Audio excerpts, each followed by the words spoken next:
ഇടുക്കി അടിമാലിയിൽ മോഷണ ശ്രമത്തിനിടെ വയോധികയെ കഴുത്തറുത്ത് കൊലപ്പെടുത്തിയ കേസിലെ പ്രതികളെ പോലീസ് പിടികൂടിയ രീതിയാണ് ഇപ്പോൾ ശ്രദ്ധ നേടുന്നത്.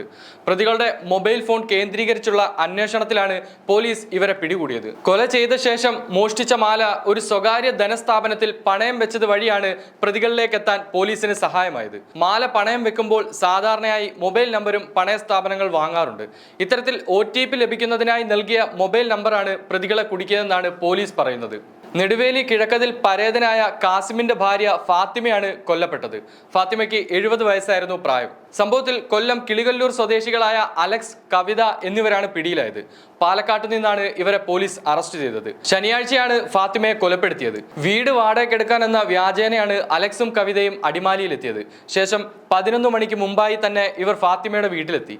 ഫാത്തിമയുടെ വീട്ടിലെത്തിയ പ്രതികൾ ശനിയാഴ്ച പകൽ 11 മണിക്കും 4 മണിക്കും ഇടയിലാണ് കൊലപാതകം നടത്തിയതെന്നും പോലീസ് പറയുന്നുണ്ട്. പ്രധാനമായും ഇവരുടെ ലക്ഷ്യം ഫാത്തിമയുടെ സ്വർണ്ണമാല മോഷ്ടിക്കുകയായിരുന്നു എന്നതായിരുന്നു. പിന്നീട് കൊലപാതകത്തിലേക്ക് എത്തുകയായിരുന്നു. മാത്രമല്ല, കൊലപാതകത്തിന് ശേഷം തെളിവുകൾ നശിപ്പിക്കാനുള്ള ശ്രമങ്ങളും ഇവരുടെ ഭാഗത്തു നിന്നുമുണ്ടായി. കൊലപാതകത്തിന് ശേഷം മുറിക്കുള്ളിൽ മുളകുപൊടി വിതറിയാണ് തെളിവുകൾ നശിപ്പിച്ചത്. ശേഷം ഇവർ നേരെ അടിമാലിയിലേക്ക് പോയി. സ്വർണം പണയം വെക്കാൻ വേണ്ടിയാണ് ഇവർ അടിമാലിയിലേക്ക് പോയിരുന്നത്. മോഷ്ടിച്ച മുതൽ അടിമാലിയിൽ പണയം വെച്ചതിന് ശേഷം പ്രതികൾ പാലക്കാട്ടേക്ക് കടക്കുകയായിരുന്നു. നാട്ടുകാരിൽ നിന്നാണ് പ്രതികളെക്കുറിച്ചുള്ള സൂചന പോലീസിന് ലഭിച്ചത്.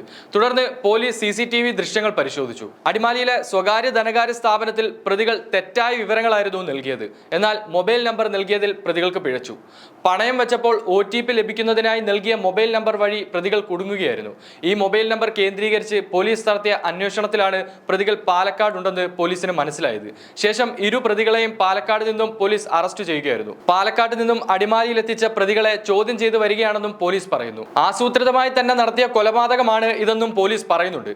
മൃതദേഹത്തിന് സമീപത്ത് മുളകുപൊടി എറിഞ്ഞും വീട്ടിൽ മറ്റാരുമില്ലാത്ത സമയത്ത് കൃത്യം നടത്തിയതും പ്രതികൾ വീടിന് സമീപത്ത് കറങ്ങി നടന്നതും ഇതിലേക്ക് വിരൽ ചൂണ്ടുന്നുവെന്നും കേസ് അന്വേഷിക്കുന്ന അടിമാലി പോലീസ് പറഞ്ഞു. കഴിഞ്ഞ 2 ദിവസമായി ഒരു സ്ത്രീയും പുരുഷനും വാടക വീട് അന്വേഷിച്ച് പ്രദേശത്ത് കറങ്ങി നടക്കുന്നത് കണ്ടതായാണ് നാട്ടുകാർ നൽകിയ വിവരം.